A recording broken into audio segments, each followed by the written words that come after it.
తాకట్లో ఉన్న మీ బంగారాన్ని విడిపించి ఆ రోజు ఆన్లైన్ రేటుకి కొంటాం. శర్మ గోల్డ్ కంపెనీ మోసం చేసింది.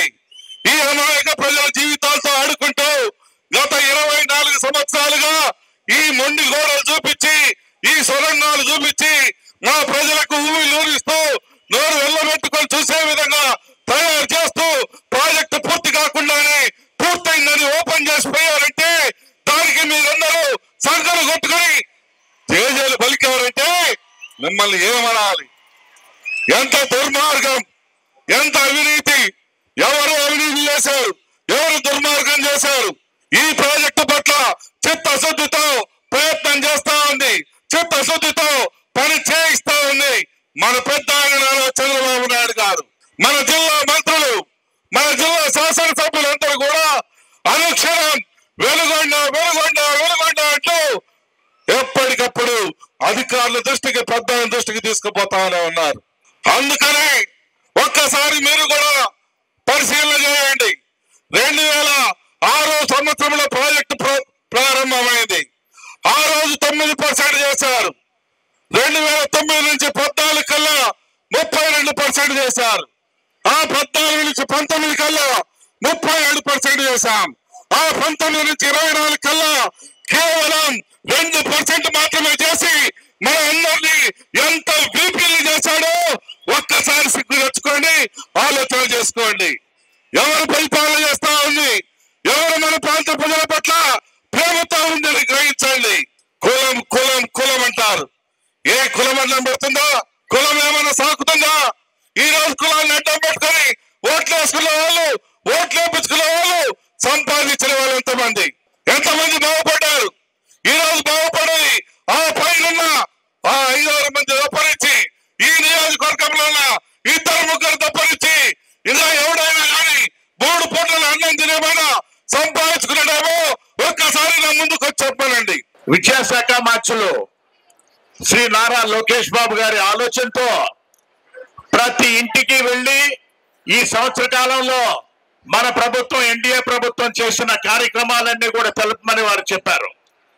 సంక్షేమ పథకాలు, అభివృద్ధి పథకాలు అనేది సంవత్సరం కాలంలో అనుకున్నట్టుగా కూడా ముఖ్యమంత్రి గారు చంద్రబాబు నాయుడు గారు చేపట్టిన సూపర్ 6 కార్యక్రమాలు కూడా ఎంత సక్సెస్ అయినాయని మీకు తెలుసు. ఢిల్లీ విషయాలు చెప్పాలనంటే ప్రధాని మంత్రి గారి దగ్గరికి, నరేంద్ర మోడీ గారి దగ్గరికి వచ్చి ముఖ్యమంత్రి గారు చంద్రబాబు నాయుడు గారు, అదేవిధంగా ఉప ముఖ్యమంత్రి గారు పవన్ కళ్యాణ్ గారు కూడా జల్ జీవన్ మిషన్ అనే కార్యక్రమం కుంటుబడిపోయి ఉండింది ఆంధ్రప్రదేశ్ లో గడిచిన ప్రభుత్వంలో.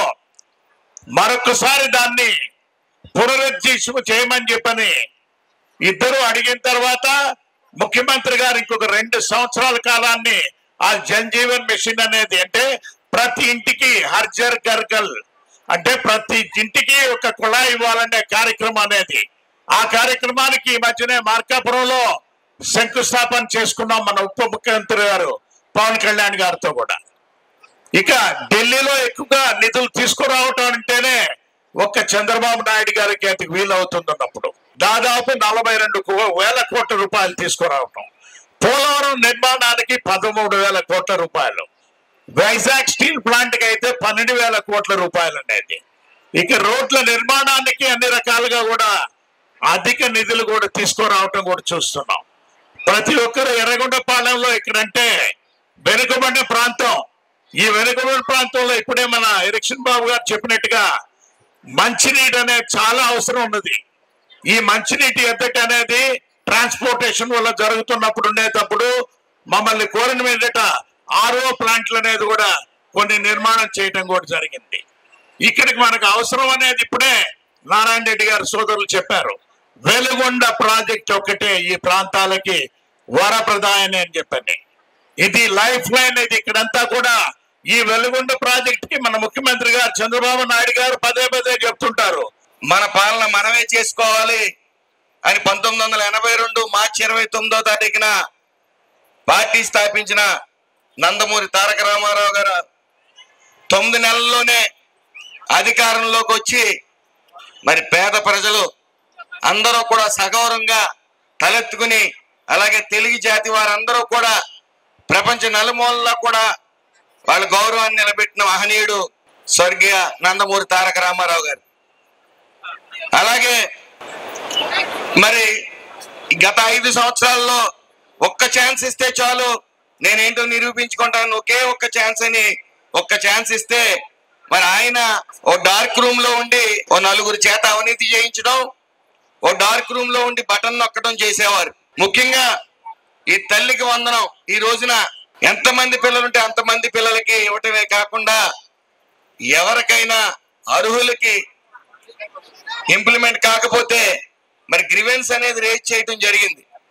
మరి గత ప్రభుత్వం, గత 5 ఏళ్ల ప్రభుత్వంలో ఏ రోజైనా ఓ మీట్ నొక్కిన తర్వాత అర్హులు ఎవరికైనా సరే ఈ యొక్క అప్పుడు అమ్మఒడి ఎవరికైనా పడకపోతే ఎన్ని ఆర్తనాదాలు చేసినా సరే ప్రజలకు ఎవరికి కూడా మళ్ళీ తిరిగి ఇచ్చే పరిస్థితి లేదు.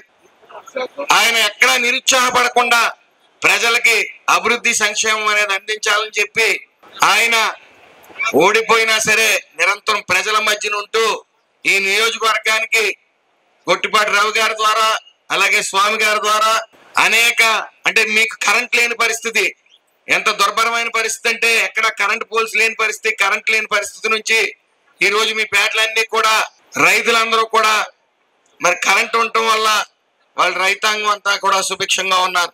మరి ఒక్కసారి ఆలోచన చేయండి. గత ప్రభుత్వం జగన్మోహన్ రెడ్డి గారు నేను మంచి చేస్తేనే నాకు ఓటేయండి అనే నినాదంతో వెళ్ళారు.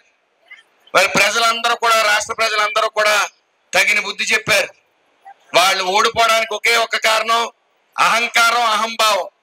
అహంకారాన్ని, అహంభావాన్ని మరి బుద్ధి వచ్చే రీతిలో 11 సీట్లకు పరిమితం చేస్తే ఇంకా ఎక్కడా బుద్ధి రాని వైను, ఇంకా ఫ్యాక్షనిజం ఉంది, మేము ఫ్యాక్షనిస్టులు అవుతాం, మేము వచ్చేస్తున్నాం అనే నినాదంతో మరి వాళ్ళు పిచ్చి మాటలు మాట్లాడుతూ ఉన్నారు. ఏదేమన్నప్పటికీ ఈ యొక్క నియోజకవర్గం అభివృద్ధి చెందాలి అంటే తెలుగుదేశం పార్టీ పుంజుకోవాలి. అదేవిధంగా ఎలక్షన్ బాబు గారు అందరి సహకారంతో ఈ యొక్క నియోజకవర్గాన్ని అభివృద్ధి తీసుకుని వస్తున్నందుకు ఆయనకు హృదయపూర్వక ధన్యవాదాలు తెలియజేసుకుంటూ అందరికీ నమస్కారం.